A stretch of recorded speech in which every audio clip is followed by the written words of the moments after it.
আসসালামু আলাইকুম। আসিফ মাহমুদ সজীব ভুঁইয়ার একটা বক্তব্য আমার চোখে পড়েছে। সেটা হচ্ছে আপনারা বিভিন্ন জায়গায় আওয়ামী লীগ ও শেখ হাসিনাকে রাজনীতিতে ফিরিয়ে আনার বিষয়ে ইতিবাচক বক্তব্য দিচ্ছেন। যদি আওয়ামী লীগকে পুনর্বাসনের চেষ্টা করে তাহলে বিএনপি আরও বড় ধরনের বিপদে পড়বে। তো বিষয়টা হচ্ছে যে এটা দেখার পর আমি আসলে ভাবছিলাম গত ১.৫ বছরের ঘটনা, বিএনপির রাজনৈতিক ব্যর্থতা আর জামাত এবং এনসিপির অধ্যত্বপূর্ণ আচরণ, বেয়াদবি, বাংলাদেশের রাজনীতিতে যে বেয়াদবি এবং বাংলাদেশে যে মব কালচারটা তৈরি করেছে, এটার পর আমার কাছে মনে হচ্ছে যদি এই মুহূর্তে আওয়ামী লীগ যদি ইলেকশন করার সুযোগ পেত অথবা আওয়ামী লীগের যদি লোকজন যদি ইলেকশন করার সুযোগ পেত, যদি নৌকা মার্কাটা থাকতো সেখানে হাসিনা দরকার ছিল না, ১০০-এর উপর আসন পেত এবং ইলেকশনটাতে হয়তো বিএনপি নির্বাচনে জয়লাভ করত, কিন্তু নিরঙ্কুশ সংখ্যাগরিষ্ঠতা পাওয়ার কোনো সুযোগ ছিল না।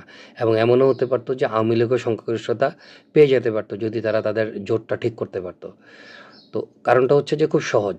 গত ১.৫ বছরে ইউনূস, জামাত সরকার এবং বিএনপির ব্যর্থতার কারণে আওয়ামী লীগের প্রতি মানুষের আকর্ষণ বেড়ে গেছে বা মানুষ আওয়ামী লীগ সরকারটাকে মূল্যায়ন করা শুরু করছে। ওই সময় আওয়ামী লীগকে যেভাবে মূল্যায়ন করতো ঠিক যে ৫ই আগস্টের পূর্ববর্তী এবং ৫ই আগস্টের পরে যে আওয়ামী লীগের প্রতি মূল্যায়ন ছিল, এখন মানুষের সেই মূল্যায়ন নেই।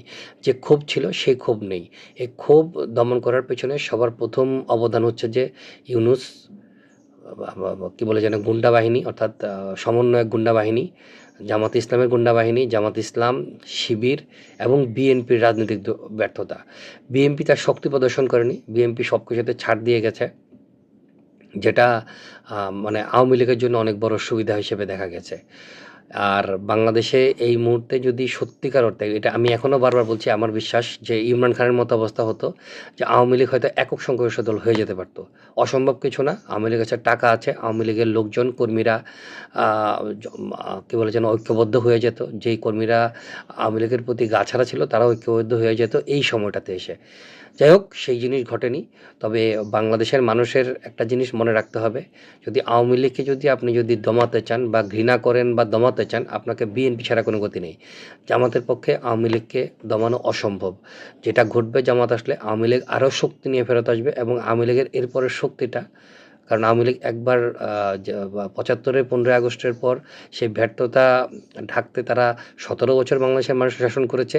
এরপর যদি আবার কোনো না কোনোভাবে যদি এই শুধুমাত্র জামাতকে ব্যবহার করেই কিন্তু আওয়ামী লীগ শক্তিশালী হয়েছে। আবার যদি জামাত যদি আওয়ামী লীগ যদি আবার ফেরত আসে, আমার মনে হয় না মানে আওয়ামী লীগ আগামী ২০৪১ যে মিশন ছিল সেটা না আরও বেশি পার হয়ে যেতে পারে। সেটা বাংলাদেশের মানুষের জন্য ভালো কিছু হবে না।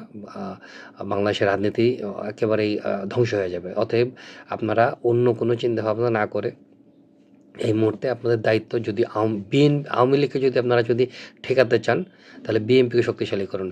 জামাত, এনসিপি এগুলো আসলে কোনো রাজনৈতিক শক্তিই না, এগুলো হচ্ছে অপশক্তি। ধন্যবাদ।